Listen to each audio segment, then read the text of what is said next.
si usted llega a ser presidente, ¿qué va a hacer con la fiscalía? Sí. O sea, porque la fiscalía ya es prácticamente un brazo del Ejecutivo, o está así actuando. Pero, ¿qué va a hacer y qué van a sentir las que son opositores a usted? O sea, ¿cómo los va a tratar si usted llega a ser presidente? ¿Qué va a pasar con el uribismo? ¿Qué va a pasar con las personas que no están de acuerdo con usted? Sí, fíjate que te mostré un camino en donde no es por la vía de crecer el aparato que podemos mejorar la justicia, Ya. quitando crimen. Hubiéramos podido mencionar el caso del crimen callejero cotidiano de la gran ciudad, que es lo, digamos, que millones de personas sufren, que son generalmente jóvenes que te roban el celular, la cadena y algunos te matan. Y aquí también hay una acción, porque en esto sí tuvimos experiencia nosotros, digamos, directa, en Bogotá. Nosotros pudimos reducir el 30% del robo de celulares en el centro de Bogotá, llevando 10.000 jóvenes que estaban ya en el crimen a una política que aceptaron todos de estudio, dinero que sirva para mantener una familia y trabajo social en el barrio. Ya.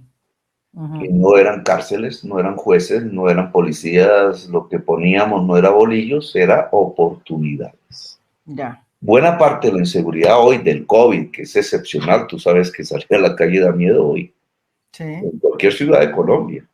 Sí. Y que antes pues había, pero digamos hoy es más. Sí. Eso tiene que ver con el hambre, eso no es, muchas evidente. Sí. Si tú entregas oportunidades, disminuyes el crimen. Pero vamos a lo que le pregunté. Bueno, vamos a tu pregunta, pero esta era para mostrarte otro de los ejemplos grandes de lo que... Ahora, sí, ya este es el tema de lo que llamaríamos una reforma a la justicia. Nosotros dijimos en el 2018, queremos un poder judicial fuerte, es decir, más grande que el que hay. Porque se necesita justicia en muchos territorios de Colombia donde no hay. Y no hablo solo de allá en el margen, en el río Mira, sino en Ciudad Bolívar, por ejemplo. Donde en algún lugar, en la zona, porque uno puede georreferenciar el delito, donde violan mujeres. Uno puede ver en Bogotá, y así podría ser Medellín, etcétera, un mapa donde más mujeres se violan. Pues ahí es donde tiene que estar la justicia, no en el centro de la ciudad o en el norte, donde no están violando a las mujeres, porque entonces hacen correr a la mujer violada en ese drama hasta donde puede encontrar la justicia y generalmente le cierran la puerta. Ya. Bueno, pero digamos, sí, se necesita una justicia más fuerte, más autónoma y más financiada. Eso fue lo que dijimos en 2018. Más autónoma. Autónoma es que el presidente de la República y el Ejecutivo dejan a la justicia actuar. ¿Y eso qué significa? Y eso va a pasar si usted es presidente. Sí, pero es una reforma, ¿no? Tiene que pasar vía cambios legislativos y constitucionales. Por eso el Congreso aquí se vuelve importante. Significa que la fiscalía no depende del presidente. Significa que hay que hacer una reforma constitucional para que el presidente no tenga que ver con el próximo fiscal general de la nación. Porque el experimento que sí funciona en Estados Unidos, por ejemplo, aquí no funcionó mal. Acá no. Aquí no nos funcionó. Bueno, en Estados Unidos también hay líos, pero, y sobre todo en la época de Trump, pero aquí no funcionó bien, porque entonces cada presidente nombra el fiscal que le va a cubrir su espalda, así llaman, que es impunidad, o sea, le va a cubrir sus delitos y va a llevarse a la cárcel a sus opositores. Si ese fiscal solo es nombrado por los órganos de la justicia en el Poder Judicial, ese peligro político disminuye, no es que se vuelva a cero, pero disminuye. Y me hace entonces la pregunta de cómo trataríamos a nuestra oposición. Pues, ¿cómo la traté en Bogotá? Pues yo tuve, la mayoría del consejo era oposición y la prensa era oposición del alcalde y había Lo que sí nunca vi realmente fuerte era sectores de la sociedad oponiéndose. Hubo un proceso de revocatoria. Sí. Nadie en Bogotá que haya sido miembro de la oposición al gobierno de la Bogotá Humana puede decir que se le chuzó un teléfono, que se le persiguió a la familia, que se le mandó una amenaza, que los tratamos despectivamente. Al contrario, yo los invitaba a mi oficina y ellos eran los que decían que no iban a hablar con el alcalde. Nadie puede decir que manejamos el dinero para quebrar a RCN porque hablaba mal de nosotros, o dinero público, y quitarle la pauta o no sé qué. Nadie puede decir que usamos los mecanismos de expropiación, tanto que hablan de eso acerca de mí. Ni una persona fue expropiada en Bogotá, pudiendo hacerlo, ¿no? Como Peñalosa lo hizo, con un poco de gente en la séptima y por allá en el country y no sé qué. En el country. ¿No hicimos eso? No lo hicimos porque los instrumentos legales sí existen para expropiar, por vía administrativa y por vía judicial. Pero, ¿dónde el alcalde? Claro, entonces, bueno, que este barrio no me gusta porque es depositor, entonces le voy a pasar una carretera por encima y lo saco.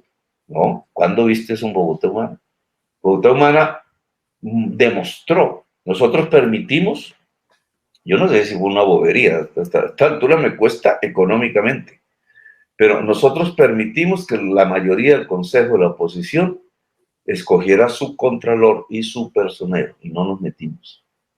Y entonces tuvimos unos órganos de control de la oposición sobre nosotros. Yo creo que malgastaron la oportunidad porque pudieron hacer una cosa bien hecha y lo que se dedicaron fue a perseguirnos. Pero los perseguidos en el gobierno no eran la oposición, sino los gobernantes. Sí. De eso solo nos queda una señora muy decente, pobre, una ingeniera, María Gilma, que la prensa la acusó de cantar villancicos en su despacho, que enfermó de cáncer porque le achacaron el contrato de la tapahuecos, que resultó que tapó todos los huecos de acuerdo al contrato de manera más barata que la tecnología tradicional y más rápida. Pero como se trataba de ver cómo cogían a alguien preso, cogieron a esta señora en la perspectiva, la enfermaron de cáncer, casi muere, y la condenaron intramuros. Pero, digamos, nosotros fuimos los perseguidos, nosotros tenemos que defendernos todos los días de los procesos que menos mal, pues, vamos saliendo airosos. Yo tengo mi sueldo embargado. Todavía, llevo años con el embargo, me salvé de los más grandes, que 100 millones de dólares, no sé qué, pero el de la SIC, que es la delegación del presidente, imagínense, el presidente de Colombia el que me tiene embargado el sueldo, y todo lo que pudiera yo conseguir me lo pudiera embargar, porque yo soy el opositor, pero nosotros nunca hicimos eso. Si algo demostramos fue decencia con nosotros. Yo le quiero hacer otra pregunta, y es, ¿usted qué aprendió del gobierno cuando fue gobierno y no oposición en Bogotá? O sea, ¿qué no haría? O sea, porque uno, o sea, lo ve a usted más bien como opositor y fue cosa nueva cuando llegó a la alcaldía y se volvió gobierno, ¿no es verdad? ¿Qué aprendió? ¿Y qué no haría si llega a ser presidente y cambia de ser oposición a ser alternativa de gobierno y gobierno, pues? Hay muchísimas, digamos, sería otro programa para hablar de la experiencia. Sí, yo creo que nos toca otro programa, pero dígame una. El tema consejo, que se volvió problemático, porque es que el consejo es la autoridad en Bogotá, no es el alcalde. Por encima del alcalde está el consejo, institucionalmente hablando. Consejo es del Ejecutivo, no es un órgano legislativo. Ese consejo fue mayoría oposición, en mi opinión, porque no hicimos una campaña para que eso no fuera así. Digamos, ese es un error grande. Y por eso hablo ahora del Congreso. Por eso quiere tener una muy buena lista y que tenga una lista y de pronto tener una alianza con La Esperanza, ¿o no? ¿O esas cosas ya no se hablan? Ellos ya obtuvieron, porque por estarnos, no ellos, no los dirigentes de La Esperanza, sino los del Consejo Nacional Electoral, y la Corte Constitucional intentando acorralar a la Colombia humana, no nos dieron personería. Sí. Entonces sí se las están dando a los que van a ir a la coalición de la esperanza. ¿Cómo así? A ver, ¿a quién se los están dando? Al Moir, ya le dieron Al su personería, que se llama Dignidad, se la van a dar al nuevo liberalismo. liberalismo, sí. Por razones diferentes, pero entonces ellos ya pueden armar una coalición, que fue lo que nosotros hicimos, pero sin que Colombia Humana tuviera personería. Entonces ellos ya pueden armar una coalición, ya lo van a hacer, ya lo van a anunciar ahorita el 6 de mayo. Claro, eso es para ver cómo nos disminuyen, pues, influencia, no los de la esperanza, que es su lógica, es lo lógico que haga, sino estos órganos que deberían ser imparciales en el mundo electoral, pero nos están tratando de aniquilar. Ellos van a hacer eso, digamos, y entonces van a elegir un número X de congresistas. Eso no lo podemos predeterminar hoy bien. Nosotros queremos elegir 40 senadores, la mitad mujeres, y un número similar, más grande, en Cámara de Representantes. 40, wow. He propuesto que la lista sea cerrada, pero todavía los otros miembros de la coalición no les gusta mucho, porque es la manera de que la mitad sean mujeres. Pero digamos, supongamos que la coalición de la esperanza lleva 10 congresistas y que nosotros pudiéramos llevar 35 al Senado, para hablar de un caso, y yo fuese el presidente. Sí. Pues yo invito a además los congresistas, no tanto los candidatos presidenciales, sino los congresistas que saldrían elegidos de la coalición de la esperanza, en general son buenos congresistas. Y están en la misma perspectiva de nosotros. Ahí habría un fortalecimiento del gobierno del país.